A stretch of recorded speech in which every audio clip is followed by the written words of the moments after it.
Ebusiafo me mama kwa ba e de ba Attention TV so ladies chat room ebre na asoyan me ka se ladies chat room a na waje me so se emma ye nyame abode emu ka akira kasa eti emema e ya monyeje ye so ne titiriu ene se bronya e ba monyeje ye yoyoyo ankasa media ene Rahel Obapa na munim se metena se e wa Attention TV so de a na eye edwumako bi adaroma ene bo michidom ema enkomotwetwe no mitimi e de bremo e wo mafie mu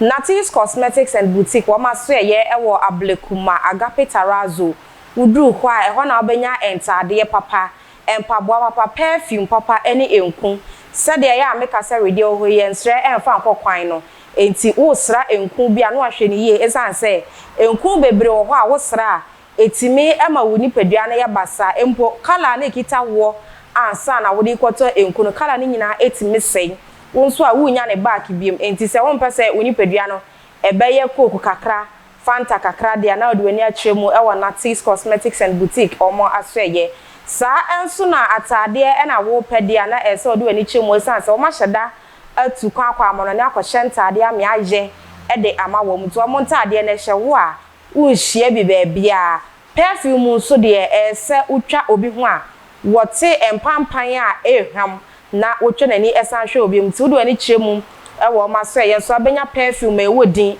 enye perfume ampampan na ayese bi obi bia wo hoje ne kakra gale kakra bia fo ani kyeremu e wo Natis Cosmetics and Boutique na kokope perfume papa na wo hwehwe wo ma se de medical aka no Ablekuma Agape Tarazo for Natis Cosmetics and Boutique ewo ahomatru foi so 0242 631 620 wo frɛ wo mo a baby bia wo woni se woni mo size nko ade a wo be kire matade a wo pɛ wo be delivery e de ama ona bibia aye kama medin a ene Rahel Obapa me twa me ho sima na ene ensem na ayeba abeka no ade a emu ode yie pa mene hairdresser bi betwetwe nkoba ye ba behwe hairdressing edwuma na ensem a ya na omanfo kafa ho ye ba behwe ensem no se no kra bi wom ana se no kra bia enim na metwa me ho sima me ba ye behwe ye nkomotwetwe no ase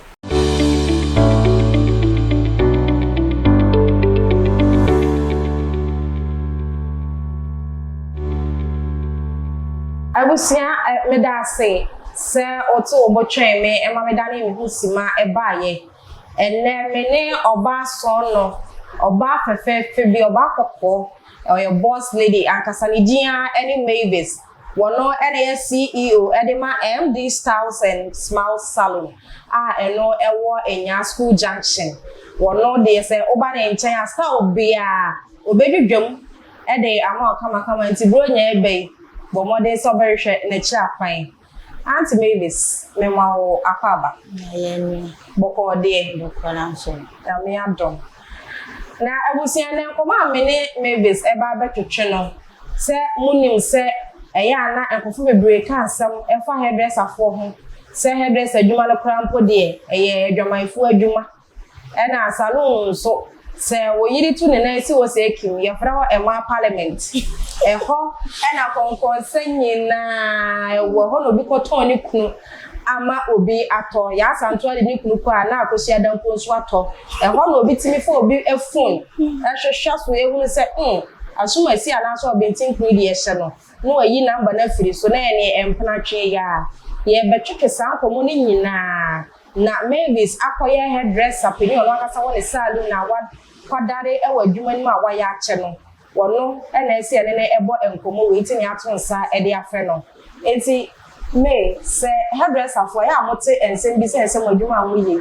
eye adwamanfo adwuma sen ena ya ofa no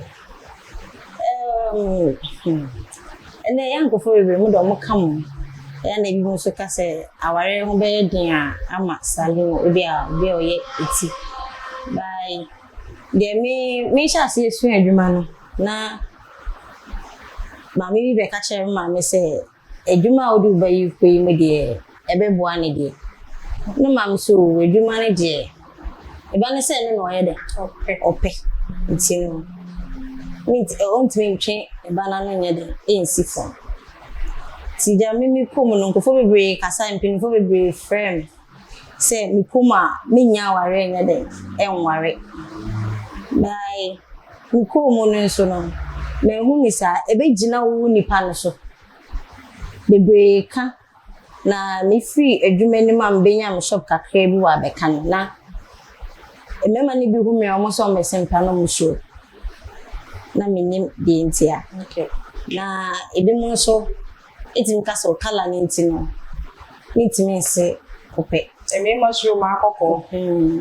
eti ma me dating e che kakra e che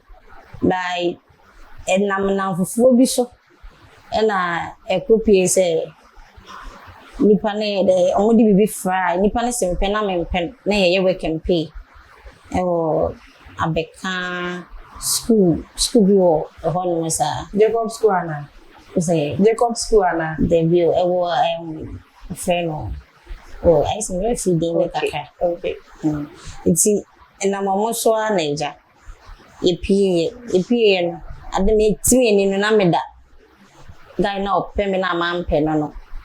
empaso so na fi guy na I say wonu no ho no ni say maye bi da oh ena me ye say de me nya bi da sana ekoba no iti free ho no me so me I say de be break me no menene be nante ba na onye be ma eche se menene ye de enante na mfonde na ebi famienu miensa to be on na ebedu baby no na the guy ne ye na e asefem kakra na eja menene ntome ye de basa enti ubehu ne se anasa be fa ne se e bia odipa ko no efie bia ofiri mu besu adwuma na ho kire enti na ya ama ebi mu fa emema mienu ne miensa de nan ebo so na mo ne ma ya ye gemu e wadwuma ne do so do thank you de eji wa adwuma mu de endorsing chese bia obeti makofa obi e me side de meka se na me side ne ebi ni ho by mankoye me masem okay na ebi ni ho ba mankoye me masem na me ko school yi na papa ka be bi kakra tie ma adwuma na be ye school ni ade ne be ye bi o kakra enne ma me ko hia e do adwuma no ba na me ne ma me ko chi asa na mako adwuma it be depende de wo wani su sai o pese wonye de onye ti so mo ka se hairdresser tutu bra ana se bia enne woman enne me to me no me side de me ka se entisa esuno bia ne na adwen a body ko no krese bo ha mo bo biti a ebiti mi dane owo mutimi hu na amana donko do biti asem we de okay ba me de mi hu bi da ba wati matibi ena de ebe ma maka se bia yes ne se na mi shop na wa beka no okay eno na I say ba me hu se bibi free mu pie ana se bia eti emu ado ana emu apai ba me madam do che me se o so bitima wo beka sorry ba ono no na ya no ka no awuzem se gafara okay eti no me de ato me pon me ho no o ka kire ti me de to me trim se na madam me yede e che me se me yede menka eti no be ma menya me shop no even na me work campaign na me ka ba menya me shop no e ma me yusu sa word ne mama me bi o say dey tin me yusu sa word no I say sorry te be ma me ne gidigidi kra nti no wa mama nye ne litimi bi so ompe ade tin me ka sa me chere no e mo orem nti no eno no man shedan ti ase o baby ye na so sa me madam me sa de ntina o che wo se o ko so bitimo a de kan ka sorry anta o che me say bia because obi won ma one can sorry na dey afin so ni ti ma say o trinity okay eno na ma o che me say me ye tv na me can sorry ana gafara ti mo ma me so me pie me free adwuma ni me ma me so ka say me yo bitia me nka sorry ti ma me no obeye sa no anye ne ti ni bi o sorry sa no ko nti no meka say bibi sa wo Just a dear for cano. I am Pabusia. Baby, I will yase. Anka baby, you any yasia. Cassidy penny for can ye da. Ka young to one say that Proneda Hosa. Say any a canton to money and one can get a berry and quadrian to stretch it as to be binty. And I penny for say oh da. And ya not what to plan to know we want to 2 and number 1. Not wash it 1 number sorry. Say a woman, our hairdresser, you won't get not sorry. Your dada bra by your bono. As a sorry, no saying. It's me a bum. Ain't it so far? Challenges been and I a war hairdressing a dream. Challenges the baby room. Challenges the baby room. One thing is a mobile, I'm on the name yet. Na ebia price are waging. And yes, Anna, waging. Tibia o jealous na nkofo eba wo ho a sometimes so eno so ka ho na yes a challenge that's all and bia bibi sa ena se uboti na fese sa nipa no na ne customer point say oh eti ekwe fe na eti se nipa na oben na oboy no unya ka ubekọ sa nipa no se sa so be je customer mo se ne nipa no fi echire dia anyway, I say appointed there also. But me say ni there. Nipa ne bank na appointed che me say there obi bo ha me fa ntimi ye de. Me ha me ntimi bo ma. Me de be hu challenge bebre say bo me ntimi nya adwuma wa be kan we na salon for ne on ma sheda so e be say most customer e wo me kwa e be also e bro so na mitimi kwa direct bi ye de ko hon bo ho de na ebro a omo fa bi ngrem na just say o tan ni aho ya bi wo so so baby bi a si adwuma ma na bi a ne style a o ya na ade si for the chin na kwada enti abusia o tan hu bu ho a e ya na enye hu se unua ya de na sade no ye na ye ofe na wuni de bi a twepini no na koko bisa no onuade a wo ye me fa ye ne sen me gidi se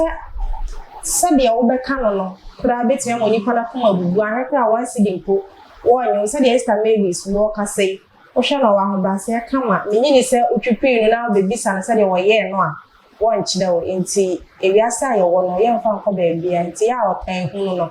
me nya wate o kan hu bi wo ha utimi onipa no onye ohun na so utimi dwen ne ho saa na wanya BP ne nyina ka ho na tete no from down ho enti ne kwakra mo no afutu ba na ade mba ma emaya wo mo asisu na ansa na ne yehwe yes salon ladies parliament konkonsa avenue wo mo ade omukro no mu ba so pa wo mo ene wo mo ade o mo mpnafo ba ene nkomuhu sa ene ase salon no koso ene kre me ka se enye no kre do ho no ma na bi aware ni mu no atete kakra ede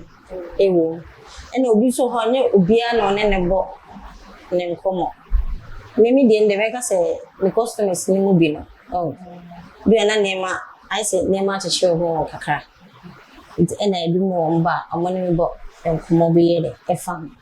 ba nya se bia konkonsa parliament ana bibisa na ye de ekoso bi ora nipa no wa ho yi mo I say no ho kire onya bebi a kana se na ya na bi obu ho ba no bo no nkomo na enye se ebia osori ya na oba be kana se bia na de konkonsa ebira bi entisa na yes spice nso mu kire bi e ba ne ntamu abura ni salon dia se jama nko a we de ne metina kofisu we se de be abutu ne so no previ oh ende ni prebi ni sa mi de mi TV sa o me nja sa yen kire style bia sa de bi mo be na e be fufuro ntia mi ni Any hairdresser for omo a e sheda me mo omo te nchen no omo kan sempa o. Enso ene busia anti me a me hunu ensem no ebi no kre wo mu. Any ebu ho a no kre wo mu de na so no de personally no on experience say bibi asa afuto ben ena wo de be ma me fo a wo mo ma eyo omo fe eyo omo ma na kono se etire adwuma no wo mu nya ya aka wo mo besua so ma me ne papa se de bida adwuma fu adwuma nti ama se say wo manya a toto na ayo ma na ntanante kwa de meka say mama me fo ne say me ma wo ntie de afoforo ye de eka by say oba no pese osua adwuma na tese oje manye de esua obi won so na adwuma no osua de akata ne nyem bi a oye so ena obi de ba ko hu no ba bi ne wakase salon fo ye ashawo anase tutu bra adwuma ba entisa tise opese ne ba bi besua adwuma tese ojalo man besua ebe free ne ba no se de a if you say we opese osua adwuma ne fa se ode ashawo ne sa tutu bra na de be kan adwuma na anase o kan de shit the tima enema bebre so ye den ekowura mu eyesa na de metimi aka ne se salon adwuma enye tutu bra anase ashawo adwuma it is some person man ensia ontimi obusia na ebe bo awusia enkomo no nyina aba na wieye na megidi se wasua bebe e de afri enkomo ni wanye bia wantimi asua hwempa wasia se otan ho hoi enye na se unia ya de na efe na unia bia ba ya betimi atwe pune no na wakwa akọji nimdie e de aka wode ho na wasia so se sa no ho hoi enye se e bia nkonkonsa na emari bukodi o na mo wo fa oni nkomo for depression e kuno itaja oben ne customer ye mitima na sa na so ne hwehwe nkomo kapẹ no nche se konkonsa na se bibi na ekoso e wo salon no san so hu se salon adwuma na se hairdressing adwuma no enye ashawofo adwuma enne no emonti so se ye ka Ghana ha no se wo mu a ubisa no 1000 Ghana ne sister mate obe ro inside the fabulous si a hairdresser for esa ansa adwuma ya de bi a ewa pa e na dada so ye yeti ye bo yeti nti ma me ne papa oba ne pese osua bo modern na ebo na chi dom na fa ni kosua na anya bia no wo ba na se obeye yi a ebi so e kan sister me ya da se ene wadaje na me ka wo se ene sister me ye ne twetwe nkomo wo no ene ye CEO e de ma MD Styles and Smile Salon na no ewo enya school junction ewo enkran ma munti se bronyei unya baby a ubeye wuti dia na ude weni atwe mu ufa kai kwa break ma so besi wenya school junction on besi na waba beye wuti se de be ya bronya wo so ubetimi ede ade wutu ankasa yeda wase ene wadaje edwuma ku a ebo ye chidom eye Natis Cosmetics and Boutique wo mo asweye ewo ablekuma agape tarazo enta de papa empabwa papa enku papa perfume papa eho ena wo benya bi University Foundation bronyei ekunafo mobro wa woni bi wo mo asabi de wo bedi ni do mbe sha ye de ama wo no koyo mado ye ti wo so ada ama bebi bia wo fa de be ka ho no timi fa nkoya adroye ne nyankopon hwa so enhira wo no mo wo ni wabusua nyina eho ban eti University Foundation I was 0548-302-895 and I said 0548-302-985. Say your mobile money pa wada mo be so na wada wasene yakopon so ahwe so ehra. Midia ene Rahel Obapa. Attention TV YouTube. Osha subscribe and share FMI any da comment. Ena afei so Facebook Attention TVGH follow yen na like isa say ensem a afutuo ewo ene hye ho kwa ena da ye de ebo me da so say nya adaje etna say ehwe me maka